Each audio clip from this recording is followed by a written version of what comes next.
Good evening, Happy New Year, and a warm welcome to another edition of the Times Essence Hangouts webinar. I am Avik Das, and I will be moderating this session for the next 1 hour. And this time, we will talk about how to build an effective resume, a question that probably runs through the minds of all students who are looking to enter the job market. We have three esteemed panelists with us here to talk about the subject this evening. We have Mr. Vikas Dua, Chief HR Mentor at Atayan and advisor at the BRICS Chambers of Commerce. Vikas is an accomplished HR expert with over 18 years of experience in the recruitment field, having worked with both startups and large corporations like Wipro and Concentrix, and driving the hiring in the APAC region. Welcome, Vikas. Good to have you. Thank you. Next, we have Frederick Correa, who is a Senior Associate Vice President at the investment bank Dashaw. He has a proven track record of creating and implementing HR strategies that successfully drive business initiatives related to profitability, talent development, and effective change management. A warm welcome to you, Frederick. Thank you. Happy to be on the podcast. We also have Arun Chitlangia, who is the head of employee growth at GeoLife Agritech. Arun is a pan-India trainer for industries such as IT, manufacturing, banking, and retail. He has trained more than 30,000 people in various industries, ranging right from workers to the MD and the CEO levels. Great to have you with us as well, Arun, today, this evening. Thank you so much. Great. Once again, welcome, gentlemen, on board. Great to have you with us. Vikas will move straight over to the discussion point. A couple of questions to begin with towards you. And this is something that I'm pretty sure lots of students would want a clarification on. Just to clear the air on that, what is the difference, a basic difference between a CV and a resume? Great, Avik. Happy to answer that. And thanks firstly to Times Ascent for this opportunity to be part of this discussion at this critical time for all students who are in the space of their final placements and hoping to enter the corporate world. If you really ask me honestly, at a very broad level, in the recruitment space in India, where we are operating, there is not too much of a difference between the terms as they are used on a day-to-day basis. If Shah Rukh Khan were to make a CV, he could very well call it Shah Rukh Khan CV.doc or Shah Rukh Khan resume.doc. It wouldn't make any difference because recruiters would end up looking at the content in that CV as well as what Shah Rukh is really bringing to the table. However, having said that, just for academic knowledge, for the benefit of the audience, I think what I would like to let them know is that that slightly different documents, you really look at them from the academic standpoint. The CV is really nothing but what we also know as a curriculum vitae. It's a Latin word which is in fact stands for course of life. On the other hand, resume is a French word which stands for a short summary. Now, what does this mean? A resume is typically what we see in the corporate world, which is a short 2 to 3 page max kind of Word or PDF document, which talks about or shares the candidate's academic as well as professional experience in a nutshell. So a summary view of what the candidate brings to the table. Curriculum vitae is more prevalent in the academic space. It has a lot of information about the academic credentials of the candidate. What are the kind of papers he or she has written? What is the kind of research that person has done? What are the kind of conferences that person has addressed or participated in, and so on. Typically, this can be, you can say, almost like a glossary or a listing with every new conference or new research paper being added into that. So it doesn't really change much. And a curriculum vitae by design, therefore, Avik, gets utilized in institutes of higher learning where people are applying for teaching positions or research positions, or even in industry when the role is something to do with research and so on. So that's the primary difference between these two. Having said that, I think in the context of our discussion today, for students who are aiming to get into the corporate world, or even professionals wanting to move jobs, I think they needn't bother about it. Prima facie, they need to focus on the resume, which we discussed a short while ago. So that's really what this is about. Great start, because I think, I mean, it clears some air in my minds as well as to the difference. It's almost used interchangeably in India, but good to know that there is a True. slight bit of difference, and that CVs are more used in the academic forum while resumes in the job market. Uh, Thanks. Arun, the next question towards you, how do hiring managers assess resumes? What do you think? What are the key points there? Yeah, thank you very much for this question. And if you look at it from their angle, that I'm getting loads of resumes, and out of those, I have to shortlist and select few. So it's a Herculean task, right? So first challenge is that the time available to me is Hmm. very limited. So in that very limited time, very quickly, I have to glance through and select few of them. So one thing is the appeal. The resume should be appealing to eyes. That is where I want to stop and have a look that, okay, what is there? So a lot of white space, a lot of a nice way of presenting. I mean, not too much filled in is what I would like to look at it. And next thing, which there are a lot of things which again I would look into it, is that how is the layout? Hmm. Is the layout as per what I want, what is important to me, or is it from the point of view of the candidate that they want to express themselves? So the moment I see that, for example, one resume I observed, name, and second column was father's name. Now, while I'm want to give a job to someone, what I have got to do with father's name at this stage, right? So that puts me off. As compared to that, if important things are there on the top and less important things are on bottom, then it becomes more appealing to me, and then I would look at it in a more better way. So that is in brief, and maybe that as we go on, I will like to share a little more about it. What are Little. some of the other points you think? Let's say that you talked about one. What could be the other two important points that the hiring managers or the recruiters sort of keep in mind while assessing, these vast loads of resumes? So out of 2 points, one, I would definitely look at the authenticity. Hmm. Does it sound authentic? Is it expressing truth? Is it sounding honest? Is it transparent? Or is it a lot of blah blah about me, and me, which is creating a lot of noise, but the substance which I want to see is not there. So I would definitely look at whether it is easy to navigate. Is it saving my time? Is it hiding information? Is it manipulating information? Or is it Hmm. exaggerating information? Second Okay. point which I would look at is the objective of the candidate, what they are Okay. trying to say. Are they trying to say that I'm great, or are they trying to say that I'm fit for the job? So there's a vast difference between I'm great and I'm fit for the job. So as a recruiter, I would look at more towards a person who is fit for the job rather than a person who is the best person. Hmm. Hmm. Hmm. Got it. Great points, Arun. Thank you so much. Moving over to Frederick. Uh, Moving over to Frederick now. Frederick, just one question here before I come in. How do you think freshers should build their resumes, and what are the key points to keep in mind?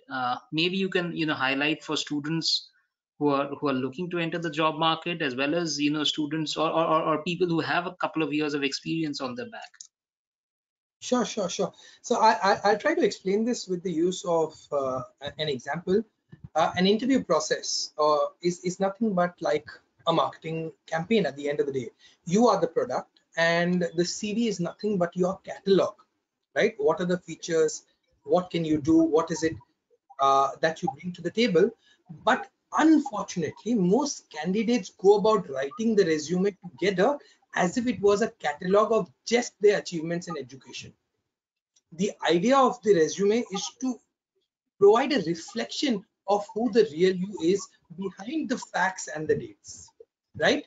Now you can go about this process. If you're going to go about this process, you can look at it as an opportunity of understanding yourself, deep diving and seeing what is it that you have done. Get a panoptic view.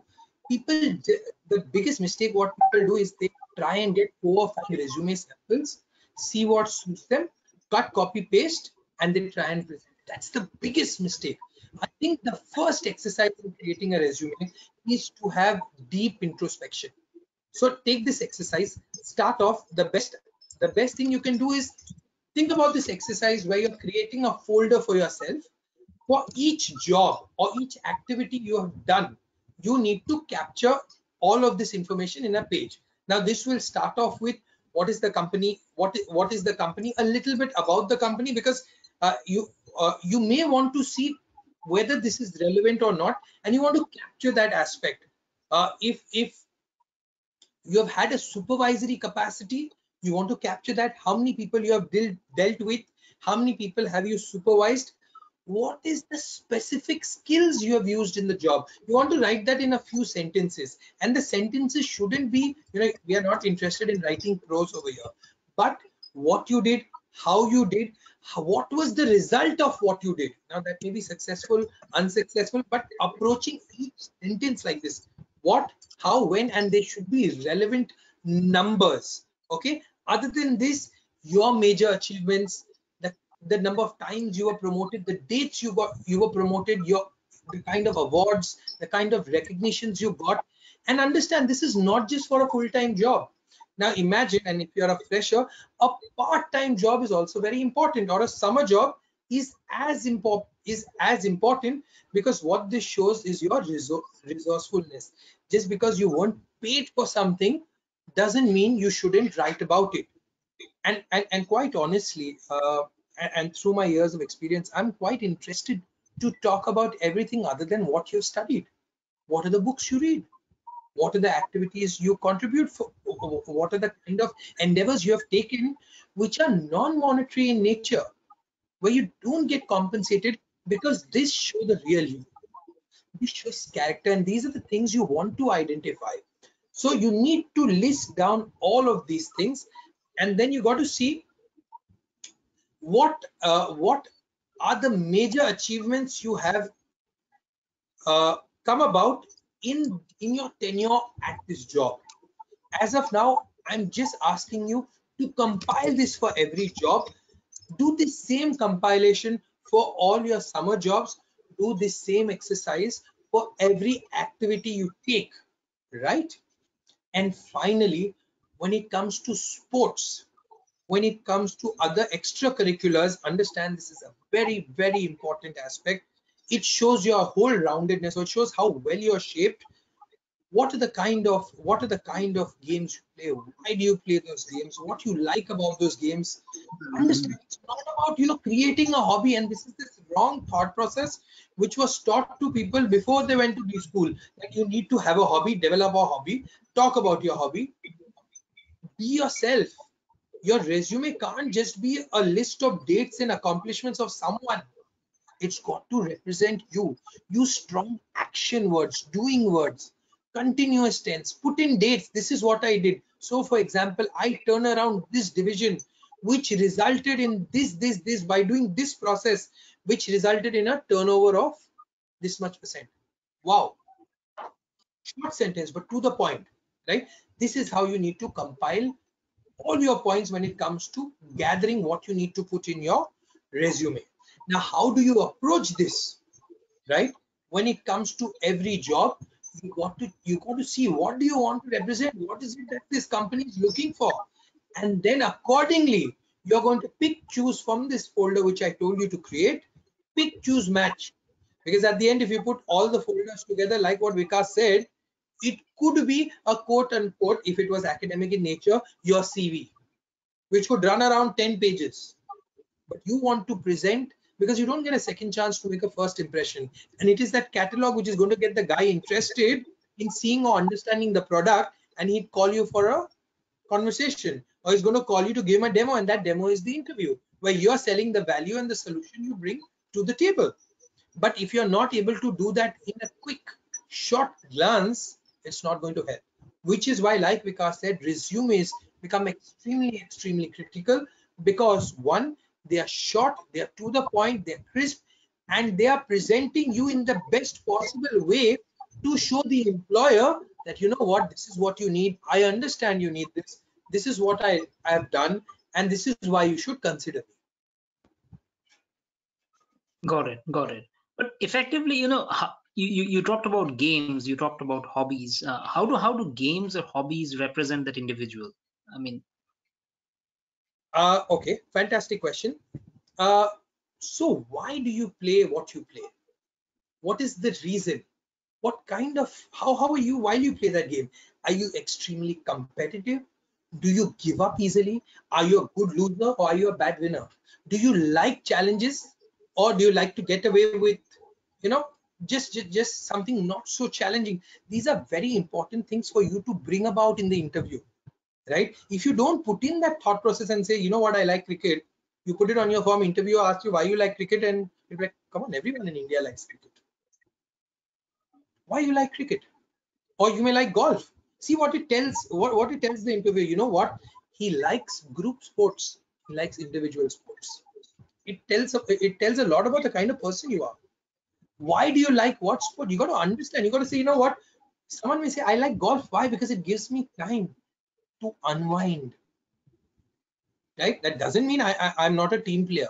But at the same time, along with golf, I like to play this. Why? Because when I play this is what I get. So what is this showing? You're able to see at the end of the day, you don't want to be like, you know, see, these two students these days have this cookie cutter approach. Everyone's CV looks the same. It's standardized. Then how are you going to represent? Who are you? What makes you unique, and why should you stand out? So it is through this, or let me tell you, through this page of history that the true story has to be painted, and the true picture has to come out of who is this person in front of you. And it's not just a list of accomplishments. Like Arun said, I don't want to know if you're a great guy. I want to know if you understand what I need, and if you have it, and if you're able to convince me that you have that skill. That's it. So that's how games become very important. They tell you a lot of things. You know, generally, people who are only workaholics don't turn out to be the most productive. They may work harder, they may work longer, but in the long run, you will see these are the folks who work in pockets. These are the folks who have problem in team management because there's a mismatch in expectations, and it can have various ramifications on others around them. So your productivity is not just your productivity, but how you add to or reduce the productivity of others around you. You must have seen this small video where, and you know, this became very popular when someone was leaving and the other guy said, half day ja rahe ho kya? He was leaving at 6 o'clock. So you see what I'm trying to say? You're creating a toxic culture by this. Your productivity cannot be measured in the number of hours, right? So well-rounded, well-balanced personality always brings in diversity, brings in different thoughts, and that is what you want in a team. Got it. And in Great fact, Avik, I'll points, just Frederick. add a bit here to Sure, exactly go what ahead, please. Frederick said about cricket in a country like ours, like he rightly pointed out. In fact, it's almost part of becoming an Indian or holding an Indian passport that you played cricket at some point. So it helps if you can qualify it with some achievements or awards in that direction, having represented university or played zonals, because then that gives you that added boost. Otherwise, in my view, there's absolutely no value addition by mentioning likes entertainment or music and these generic so-called hobbies which everyone tends to have. Correct. Just one point here, Only, I also only like if you have got some achievements there. Only if you have achieved something in that hobby, you need to go ahead and mention that. Or it may be something even unique. For example, you are collecting matchboxes from all over India, and you have a collection of 525 different matchboxes. That can become a talking point for the interviewer. But the moment you mention a cricket or a music, the chances are the panelist on the other side will also have some extensive knowledge of that area, and you can land in a trap. I mean, you're asking people not to be very generic, you know, like cricket, like music, like reading books. I think that's not what we are saying. What we are saying is, don't put anything if you're not passionate about it, because you should be able to hold a 1 hour conversation on it. Can you do that? You should be able to talk for half an hour on something you have written on your CV. I get what you're saying. You can't, don't put it. You know, you don't need to fill space on your CV. Think of that one page as very expensive real estate. Don't try and move it to 2 pages. Because I mean, I'll just take few from what Frederick said and move over to the next question. What should be the ideal length of a resume in the current circumstances? Like, usually previously people would probably go about 2 or 3 pages, but what I understand from talking to others, not more than 1 page probably would interest the interviewer, right? Correct. So, I learned this lesson the hard way, honestly, Avik. I remember early in my career, 2, 3 years down, I was a rookie, very excited, felt that I was doing great work, obviously, like all of us do. And I ended up interviewing with another organization with a 4-page resume. And the hiring manager very politely that time actually just coached me and told me that, even Bill Gates has a 1-page resume only. So I got that message and I've always adhered to it after that. The reality is that, for our generation, Bill Gates was today what Elon Musk is to a lot of the youngsters, right? Someone you really aspire and want to become like. So clearly what has happened over the years is that resumes have progressed. And today you've got to factor in 2 parts to this. You've got to, when you make your resume, not only look at the man or the human being who's going to be assessing you, but also the machine. 9 times out of 10, if you're applying to a large organization, your resume will go through an ATS or an applicant tracking system, which will anyway filter you out if your resume is not of the right so-called format or structure. So the thought you have to keep in mind is that you've got to be able to understand what is that ATS looking for, what can get you filtered, and secondly, then how do you go past the human being? Very clearly, when you look at the ATS, essentially it's like a Google search. It's a process called parsing, which looks at how your CV content maps up to the terms or the keywords used in the job description against which you've applied, right? So to Frederick's point earlier, have you used the right terms, keywords within your resume so that it increases your chances of going through that parsing engine? That's one, very clear. Once it reaches the hiring manager or the recruiter, the human at the end of it, you've got to kind of ensure that you're able to look at the 3 C's. One is present the content, the first. Secondly, it should be with clarity, the second C. And third, there should be a connection that you're able to build. If you can do these 3 seamlessly, then your chances of moving further into the interview stage increase. Now, what are some of the things that you need to keep in mind to answer your specific question? The CV needs to be 1 or maybe max 2 pages even today. Recent research as far as 2018 goes, an American search firm called Ladders did a study. Apparently, recruiters spend 7.4 seconds on a CV before they make a decision of selection or rejection. 7.4 seconds, I'm repeating that. So you've really got that, again, to Frederick's point, that 1 page, that single shot of making that first impression. And you can only do that if you are crisp, you have used the right font, there are no grammatical errors to put off the interviewer or the reviewer, your CV is well structured with the heading standing out, your achievements in bold. So pretty much, you've got to make that perfect pitch deck for yourself if you really want to move forward in that 1 or 2 pages max. The compulsory or the mandatory sections by design therefore become your name and your contact details. It will need your brief quick summary, which is really your first or impactful line about what you stand for or what is the value you bring to the company. Then of course work ex, education, your maybe interests or hobbies, and skills and certifications that you have. If you take care of these accurately, I think you would be in the right path. Also remember that the preferred system for both ATS and human beings today is the reverse chronology format, which is more recent first. And for people beyond having a work ex of more than 15 years or so, the earlier part can easily be dropped off or summarized in a small section so that it's really of no consequence much later down in your life. That's the guidance I would share. Correct.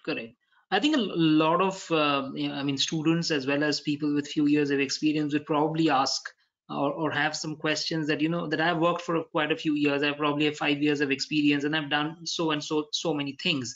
How do I sort of encapsulate all these things into just one single page? That would include my achievements, that would include my whatever I have done in the organization, my educational qualifications, everything.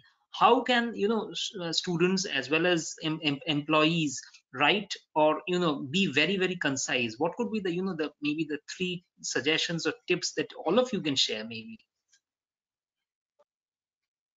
Sure. So one tip that I always give candidates is that, obviously by design, somehow we tend to feel very good about ourselves and we think everything about ourselves is very great and perfect. And therefore we probably tend to get carried away at times. So always get your resume CV reviewed by a peer, colleague, by a mentor to try and get a second person view. That really Okay. helps in, sometimes chopping off unnecessary bits and helping you make it slightly more impactful. Okay. Arun, what could be your suggestions?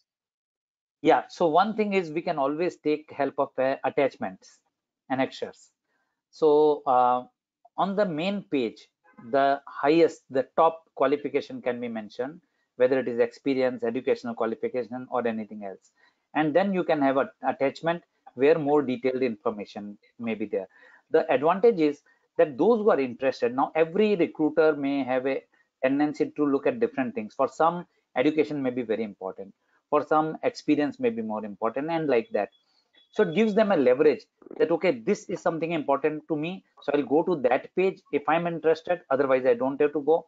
And if I go there, all the detailed information is available there. So that could be one of the solution for having both. But I would absolutely agree with Vikas and Frederick both, that we have to very mindful about inclusion and exclusion. What is that I want to include? What is that is important for this job and the person who is hiring me? And what is that should not be there? What is that distracting attention? What is that diluting what I'm saying? And if we pay that attention to this, so I would always say that once you have prepared the draft of your resume, look at it once from the angle of inclusion first. That have I included the important things which I really want to highlight? And having done that, now I should go for the exclusion round, that what are the things which are not really making much sense, which is already visible. If I've done BCom, obviously I've done SSC, so why do I need to mention that? So can I exclude all those information from there and make it a very crisp, very focused document, which in one glance the person is able to see who am I. Got it. Great. So Frederick, your tips? I'll tell you what. Use this formula: what, when, how, and what was the impact. So I did this or transformed this division by doing such and such process. So your keyword is covered, which resulted in this and a turnover of such and such percent in 2019. When you have 5 sentences like that, you're able to show the interviewer that, look, in the 5 years I've been here, every year this is how I've grown, these are the things I've been able to achieve, and come on, you're able to share so much information in just one single line. So if you're just writing 5 lines, it should be able to show that journey, that 5 major achievements, and how you've impacted the organization year on year. If you write something in your CV as the second line which you've done 5 years back, how does it matter? It may not be as relevant, and it shouldn't be in the second line if it's not so important, right? So that is how you should. And then the most important thing, you can't make one CV. What I told you, to prepare that folder, you use that folder and make a resume for every job you're applying. See, what do these guys want? What do I have in my in my folder of all my achievements? How do I put the best foot forward? What are the points which will show my skills? What are the points that will highlight my strengths? What are the points that will convince them that I'm the guy they're looking for? So you got to see that it's got to be tailor-made. And the worst thing you can do is ask someone else to help make you your CV. That's what people say. You're an HR, why don't you help me make my CV? Right? And they don't want to put the effort. They a lot of people get confused in trying to make the CV appealing in terms of looks rather than content. If the content is good, and I think that's where you spend most of your time, it doesn't matter how your CV looks. In fact, a simple CV with the right content laid down neatly is best and most appreciated by anyone. Instead of having different colors, different fonts, putting photographs, etc., trying to signify that I can do MS Office, so you put an MS Office logo. Unfortunately, like Vikas said, the ATS doesn't understand that MS Office logo. Are we having a problem here? You have pushed yourself behind. Okay. right? Okay. Yeah, we lost you a bit in the middle, Frederick. But one question that before I move over to Arun again, uh, because since students apply for so many jobs at one go, maybe for different sectors altogether. How do they ensure that CVs pertaining to different sectors are sort of made differently? Like, what are the couple of things that they need to keep in mind? So let's say if I'm applying for a job in banking, and compared to also maybe I'm applying for something for the pharma industry, or maybe something for the HR. How do I ensure that the key points pertaining to every sector is covered while I'm making the CVs? See, at the end of the day, what you got to do is project the skill. Your work, you may have done the same work, but you got to project that same work. You got to project the skill using certain descriptions of the work you did to the organization based on what skill they require. For example, if it was stakeholder management, and if I was in B school, right, and say I may have been in the students advisory council, or let's say I'm a part of a club which does a certain thing. Now I got to identify first, what does the recruiter need? He needs stakeholder management skills, so I need to project in this club how I manage stakeholders, right? So you need to understand what is the skill required, and then your experience is not going to change. What work you did is not going to change. Your CV or your resume is just the best representation of what you have done, such that the recruiter identifies he's the right candidate for the job. And that's what you need to do. So information doesn't change. It is the presentation of that information which changes. That's all.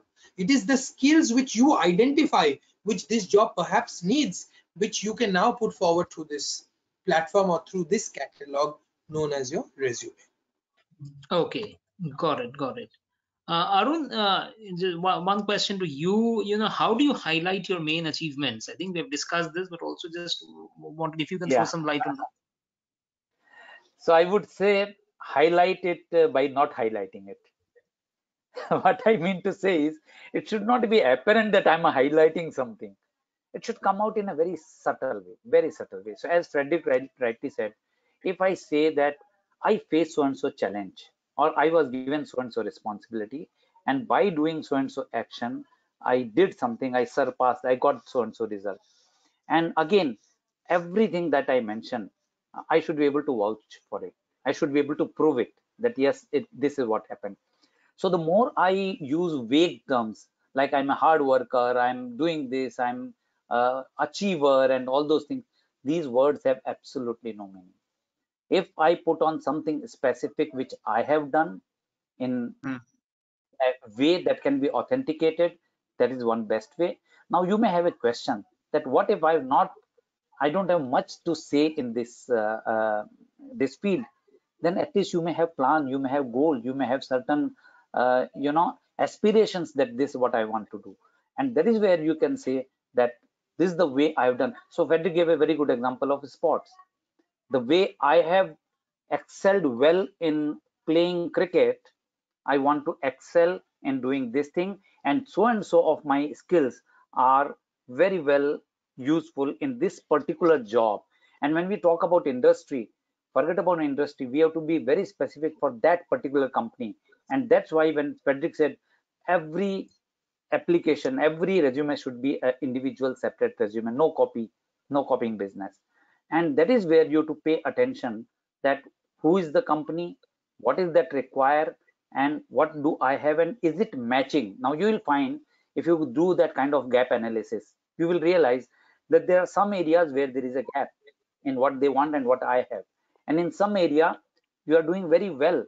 So can I focus more on those areas where my skill and the job requirement is matching very well, and maybe that I can keep quiet, remain silent on the other ones, so that this is focused. And again, as Vikas also said, is they should feel, the emotions are very important here. They should feel, hey, this is the guy, this is the person I was looking for, and that is when the decision will take place.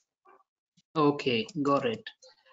Next question to you, Vikas. What are some of the other forms of representing a resume? Like, is there any set boilerplate or a template, or it can be done in any other format as well? So, very interestingly, this resume that we're discussing today is actually a 500-year-old document. I don't know if this trivia is known to many people, but Leonardo da Vinci actually created the world's first resume in the year 1482. And he applied for some apprenticeship in the city of Milan, and he wanted to work with some tradesman there, and sent him a parchment with all his qualifications and whatever work he had done so far. And somehow over the last 5 centuries, we've been kind of progressing with it in different forms. We obviously went on to paper, handwritten, then we possibly got typewriters into the play, then computers, now it's online. But not much has changed. I think 99.9% of recruitment still happens through the so-called resume we are talking about. But the good part is that there's a lot of innovation happening here as we speak, and a couple of new pieces which are already noticeable are, for example, video resumes. Now, a lot of the large companies have started asking applicants to record a short video bite about themselves at the time of applying itself. And really, at one glance, they want to get a feel of the personality of the candidate. So that's emerging, and I think I would strongly personally advise all young students who are starting off to think about this and start actually getting comfortable with it, because while we are all very comfortable taking selfies and videos all the time nowadays of everything that we eat or drink or wear, talking into a camera is not exactly very easy, and recording. So it needs a whole different skill level. So that's one. Secondly, is that gaining a lot of traction? Sorry to interrupt, Vikas, but is that gaining a lot of traction? Like all innovation, honestly, Avik, I'm seeing the industry leaders, the so-called global MNCs, who are always usually first in line to experiment and try out new things, have actually taken the lead. So if you go to apply to some of these foreign MNCs nowadays online, very high likelihood, at least at mid and senior levels, that you'll see a video resume being asked for. Okay. Yeah. Mid and the senior levels. Yes. Okay. And in fact, even at campus interviews, for example, nowadays, which is another new platform-dependent interviewing process which has started because of COVID, companies have not been able to reach out to campuses and travel. Many have deployed, and these are the largest IT, BPO, financial services firms, which have deployed, remote interviewing solutions. Again, here, the first round is typically a short video bite to help them filter out candidates on communication and personality elements. So it's even at that level for campus freshers, to answer your question. Okay, got it. I just want to cite a personal example, and just to understand whether that can be mentioned in the CV or not. Like, I, as a person, probably love the game of cricket ever since I was a kid. Of course, I haven't played at the school level, and of course, there's no question of representing the college or the university. But I've been, to be very honest, been extremely passionate about the game, not just following the games day in or day out, but as an avid lover of the game, reading up books about it, history about the game. Do you think that can really be mentioned if I were to write my CV? Why not? Clearly, why not?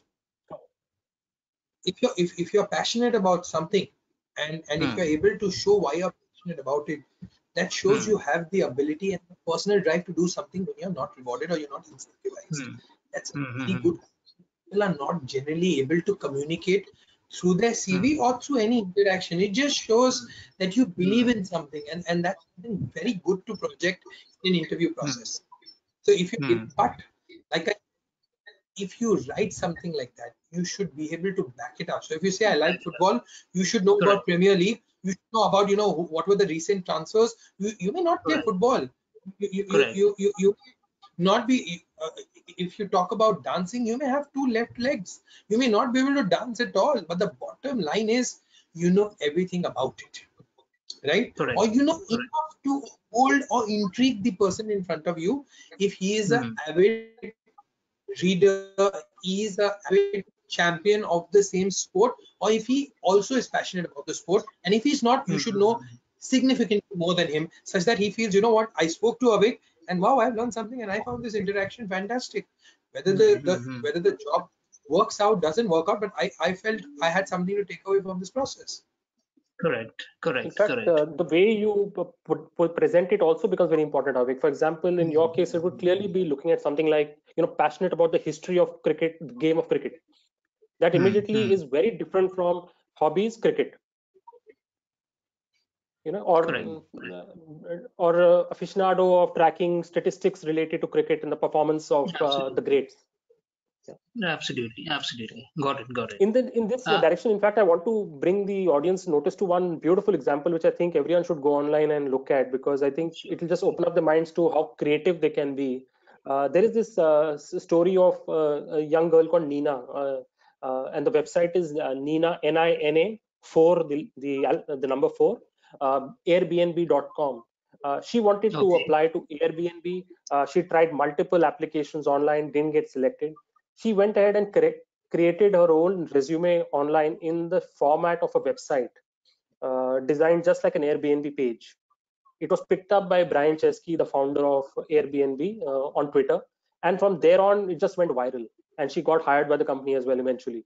So really, if you are going for some dream job, go get creative, find a way out. Today's digital landscape offers you all the means. Absolutely. Great. One more question, and this is to Frederick before we probably move over to the questions, and I see quite a few of them lined up. What are some of the things that you shouldn't really include in a resume?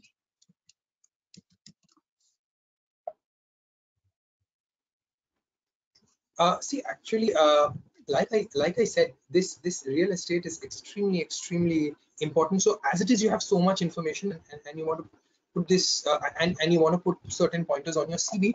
I'll take this question and I'll flip it. Many people are afraid to talk about failures, and their CV happens to be a list of accomplishments. Sorry, you want to share your experience. You may have failed at multiple items. Don't leave them out. You want to say that you made an attempt, you did something, maybe it didn't work out. You put in certain processes, it didn't work out, but you learned something from that, and that's something which is going to help you stand out. Right now, what are the things to leave out? Now you see like what Arun said, you don't want to show that you're a He-Man. You don't want to show that I'm fantastic. So understand, while no one else is going to blow your trumpet and you need to do it yourself, see how you don't make it sound very bombastic. Don't over highlight. Using bold is a nice thing. Using too much of bold does the opposite effect. So you have to see what to include, what not to include, and stop using we did this or did this. Include what you did in the project. Generally, people say, yeah, did this. When you're interviewing the guy, say, we did it together. I helped him. But so you go 2 levels down, you understand he has no idea about it. Please don't include that. Include only what you have done. Right? If you have not done something, even vicariously, if you have picked it up because of someone, please don't put that. There shouldn't be one lie, one falsity, one misrepresentation of your experience. You have enough to put there. Why are you misrepresenting yourself? So these are very few or very small but very important tips, and these are things which can absolutely turn off an interviewer, and it can cause the end of your interview then and there.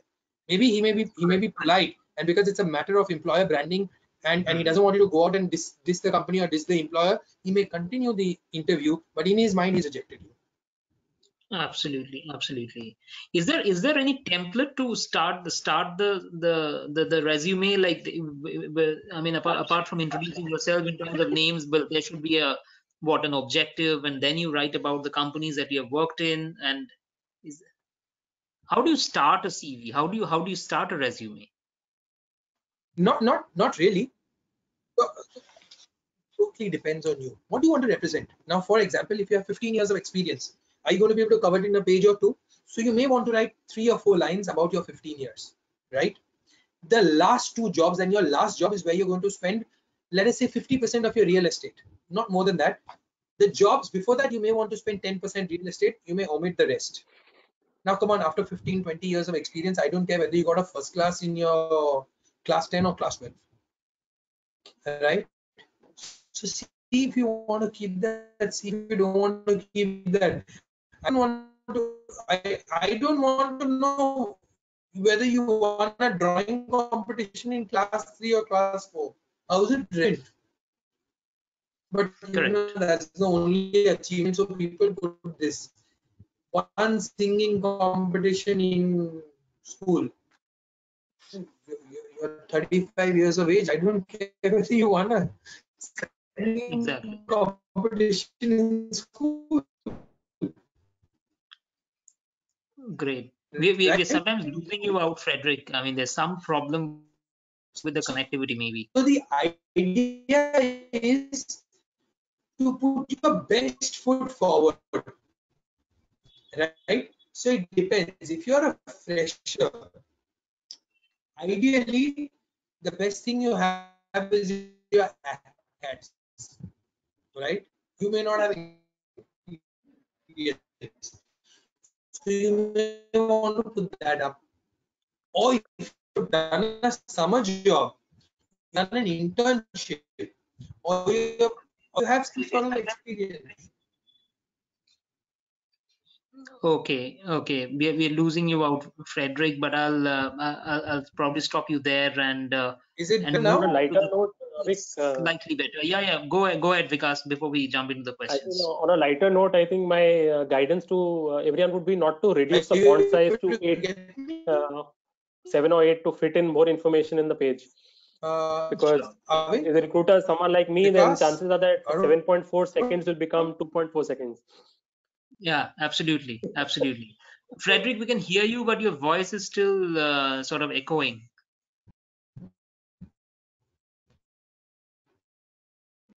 No, we can't hear you right now.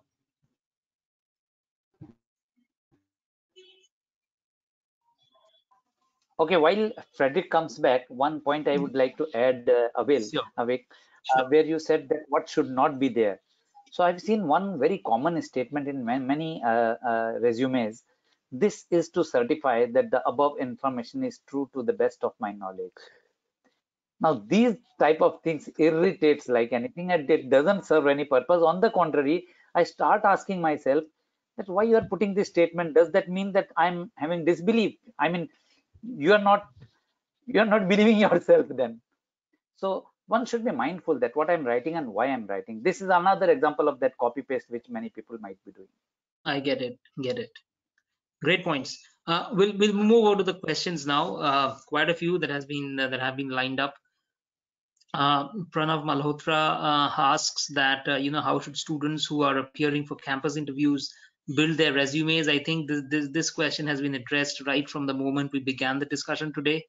Quite a lot of points made by Frederick, Vikas, as well as Arun. Anderson, of course, you have anybody of you has anything to add to this? I'll probably move over to the next, if at all. Savik, just checking. Is everything all right? Am I back on Yes, or yes. perfect? It's perfect now. Yeah. We'll move over to the next question from Ketki Bhatti. She asks that apart from applicants, or she terms these as amateur applicants, but apart from amateur applicants that you have been talking about, what do you have to say for seasoned candidates? How many pages should they include, or how many pages should their CVs be actually be made up of? Anybody wants to take this? Yeah. May I? Yeah, sure. Please go ahead, Arun. So I would say the higher up you go in terms of the corporate hierarchy, your resume should be brief, shorter and shorter. And if I'm Amitabh Bachchan, my resume will say Amitabh Bachchan. That's all, nothing else. Okay. So look at the position, which position you are applying for. At a higher position, I think it's your achievement is already known to people. It's just that very small story as to what you are looking at in terms of further desire that where you want to achieve will serve more purpose than anything else. So in Okay. general, it should be brief, but specifically for higher position, it should be absolutely crisp. Okay. And she also, look at it, Avik, is also if you're quite seasoned, and it depends at which level you're coming in, then correct. the concept of CV changes to vision and value proposition, right? Like I understand and I know all about you. What is your vision and value proposition if we are going to, or if you are to join such and such team, or lead such and such division? So, the whole concept changes, where it's not reflecting, it's not about what he's done, but what he desires to do and what is his thought process. And that is on which the conversation goes forward. As far as the size is concerned, and if you're talking at mid to senior levels, I think 2 pages is sufficient. Beyond 2 pages is not acceptable, right? 2 pages at max. And like I said, the second page should, while you want to keep certain things which are important, which perhaps the recruiter may not be spending as much time on, put that on the second page. But what you want to put best, or your best foot forward, should be the first half of your CV, the first page and the first half page only. Okay. Ketki Great also points goes by on to Arun and Frederick. I'll just add one line to this, Avik. And I please think for go ahead, mid-senior Vikas. level, what really becomes more or equally important is the cover letter. I think we missed talking about that, but I think that's another way to actually position your candidature in terms of how you map with the organization's values and the role that is on offer, because that's where you can utilize that additional 1 page of real estate to make that picture very clear for the hiring leaders. Okay, great points again. I think cover letter is a really important part. I think if we have some time, we can also talk about that. Satya Jilela, she asks that, he asks that, because I think he's from the education sector, and he says that, they're getting resumes which are running into 20 pages, citing UGC formats. I'm not too sure of that. How do you address that?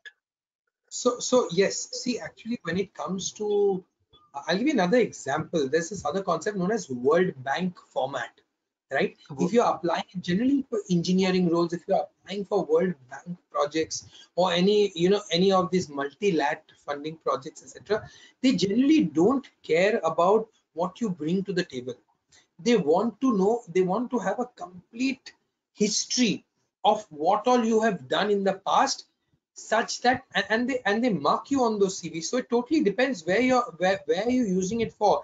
And like Vikas said, that's the difference between a CV and as per the literal translation, what you have done throughout your course of life, vis-a-vis what do you bring to the table. So that's the difference. And in education, it's you want to project that this is what I've done over the last 25 years. So you don't want to show that you have just this skill set, or rather you have 1 year of experience and you have done that 25 times over. You want to show your accomplishments, what you have achieved over the last 25 years. So when it comes to UGC, or when it comes to such projects where you need to present that kind of information, that is when you use your so-called CV. And it depends on the format. You call it World Bank format, or you call it UGC format. In World Bank format, traditionally, for each job you have done, you could spend a page or two, and you talk about each project and you go into the details, what, how, when, and what was your contribution on it. And each of these things are scored. So that is the purpose of finding those CVs.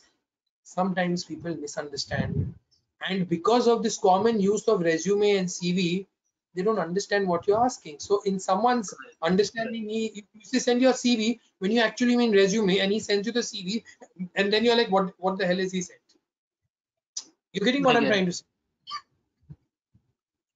Great. Satish Kumar asks that for resumes of experienced people, please advise on how many accomplishments that can be added in the resume if there are quite a few accomplishments or achievements.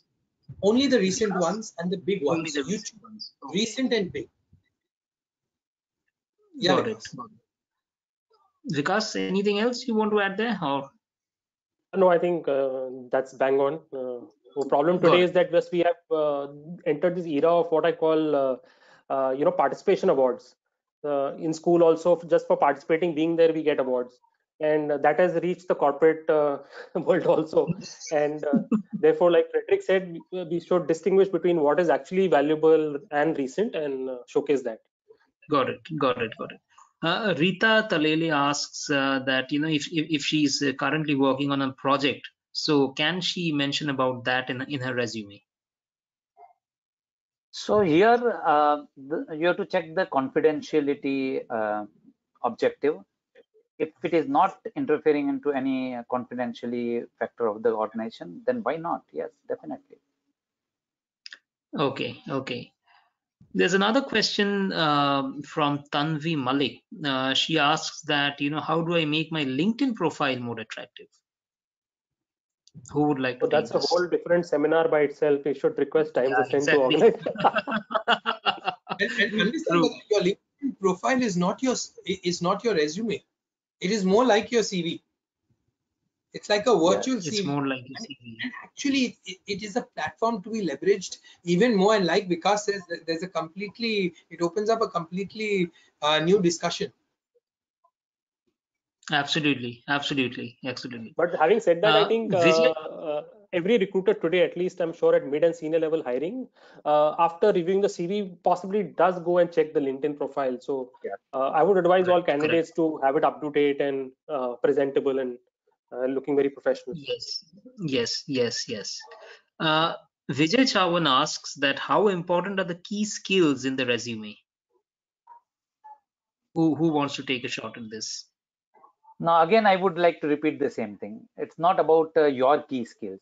Your key skill may not be useful to me. So, which are the key skills that is matching with the key requirement of the job? That is where we should highlight. You see, Okay. why Okay. the use of these key skills came up was when ATS came into play. People were not able to put in these words. So how do you get your CV shortlisted? Key skills, and write those keywords: stakeholder management, recruitment, talent assessment, and you put that, so automatically your CV gets shortlisted. So it depends why you're using it. So that's how these key skills came into place, and it's very useful if you're not able, and you'd rather put in those skills which you're not able to, or one of the most important skills which you want to portray, but you're not able to portray in your resume. Got it. Neha Sinha asks that how to develop an engaging headline in the about section column in the CV. If you're good at So, content writing, do it yourself or take someone's help. That is a very important section of the CV for sure. And I think the more time you spend on it, because the rest of it is purely factual, right? Like Frederick and Arun have been saying, it's about your achievements, what metrics have you achieved, what transformations have you done, what awards have you won. But this is that one paragraph which is really, in a sense, to use a very simple term, generic or maybe non-data based. So to do that, I think take the help of someone if you feel that they can possibly help you fine tune that. Got it. Next question from Avadhanam Ramesh. He asks that is it good and advisable to rely on services from online agencies for CV or resume and cover letters? Anybody, would you advise that, or would you advise strictly to be Atmanirbhar? See, like I think I gave this advice first. Don't depend on someone else to make your CV. At best, they can do the beautification. The content has to be you. The CV has to show you. It doesn't have to show, it doesn't have to, you don't have to have an attractive catalog if the features of the product are all mentioned wrong. It may look damn good and someone will see it and will just toss it away. This is of no use to me. So understand, you have to spend much more time in your CV than someone else. You can just go to them for beautification and for review, because of course you can be biased, right? Generally people put in a format and they feel, wow, I really like it, but someone else may just not find it, and you can get positively lopsided, and people generally do, and they can be a little proud of what they've created. So like Vikas said, always get someone else to review it. Is it hurting the eye? I've seen people sending pink resumes, blue resumes. I'm like, wow, what are these guys trying to do? And are these for very like entry level positions? Of course, and generally these CVs I've seen is planners or people in the creative space. They're trying to show their creativity in the CV. If I want to know your creativity, I will ask for your portfolio, right? On the CV, Yeah, just tell me true. about know about your skill set. True. Definitely. Senthil Raj Balachandran asks, I'm yet to understand. I'm not too sure whether I understand what he's asking about, but he asks, is it good to change roles and responsibility tailor-made for various positions? I'm sorry, you want to change the roles and He responsibilities? asks, that, is it good to change roles and responsibility tailor-made for various positions? I'm not sure that I'm getting his questions correctly. I think, and I could be wrong. What is he asking is for the same job, if it's a different CV, do I project different responsibilities depending on the job I'm applying for? I'm hoping that is what he's trying to ask. If that is it, then absolutely yes. Your roles and responsibilities, you're going to get to write 5 lines about what you have done in this organization, at best 6, right? So you want to portray those best 4 or 5 lines which portray that, like I'm repeating this, what portray that you can do the job you're applying for, or you have the skills required. You may come from a totally parallel background or a parallel field. In that case, what you need to show is you need to show the underlying competencies which are transferable in nature, which you have used in this field, which you can use in this field. So even if you're shifting from one field to another, if you got to present your resume, this is how you should present it, showing or focusing on the transferable competencies or the competencies which you possess, which you can use in the next job, even if you have no relevant experience. Got it. I think we have one last question from Satya again from Jalala, and he asked that please do comment on resumes for senior leadership profiles like a VC in the education sector. I mean, that I think would rather be a CV than a resume, right? Absolutely. Correct. Yes, yeah. But I think So Satya has got his answer. you will go with your most recent publications, and that is very important. Absolutely. It's not about doing your PhD a decade back, but in the 10 years after your PhD, what research have you Correct. done, right? So you need to show what seminars have you done, what is your contribution to society as an academician. When you say you have 20 years experience, do you have 20 years of good experience, or do you have 1 year experience 20 times over? You got to be able to communicate that. Absolutely. Okay, I think one last, and when it's a relevant question, I think this is from Usha Diwakar. But she asked that what are the worst resume blunders to avoid? Maybe 1 Spelling point from mistakes. all of you. Yeah. Oh, absolutely, spelling mistakes. And since Vikas? Vikas has taken the spelling mistakes, I'm going to say mismatch in fonts and 2 different fonts on the same resume, and not knowing you have created that mistake because you have cut copy paste from somewhere else. True. Arun, one point. I would say too much of me, my greatness, too much of that. Okay, be yourself. I mean, that's probably the most important part of presenting your CV. Yeah, great. Also for students, what you should watch out for. Sometimes in college, we get carried away and we make some nice, cool hunkyboy@gmail.com kind of email addresses. So when you're applying for a professional job, try and keep that little bit professional.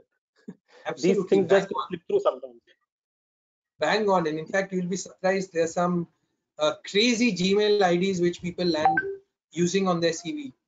Devil 666. I used a very polite one, as you must have realized, right? I'm sure. Okay, one last question. Then nothing beyond this. But again, I think this should be answered. As Hemant Kandoi asked that whether he needs to customize resumes as per the industry he is applying for, or just make a general resume. I guess we already Anybody? answered this. So importantly, not only industry, but very specific company to which you are applying. So industry, yes, go ahead and customize it for that particular company, for that particular post. Got it. Absolutely. Got it. Great. So even if it's the same company, and they're two different roles. You can't have the same CV. Yes. Okay, got it. Okay, that's a point well taken, actually, Frederick. I think this is one common mistake I think a lot of us make. I mean, not only juniors, but also I think people who are aged about 30, 35, I think they would be making the same, these minor errors, I think, which can probably count a lot at the moment of application. Great. No more questions from the audience. I think we have had a pretty great representation today, one of the best so far, if I am not mistaken. Great points from all of you, Arun, Vikas, Frederick. Very relevant points in today's job market, as students sort of pass out of college or the university and get into their first jobs. A lot of bloopers a lot of us make while we were young, but the most important point is to avoid them, or even if you make it, rectify and then move ahead and ensure that you don't really repeat that in the future. Thank you, gentlemen, so much once again for coming and joining this session. It's been really enthralling one. Yep, so that's about it from me. Thank you. Enjoy your evening and stay safe.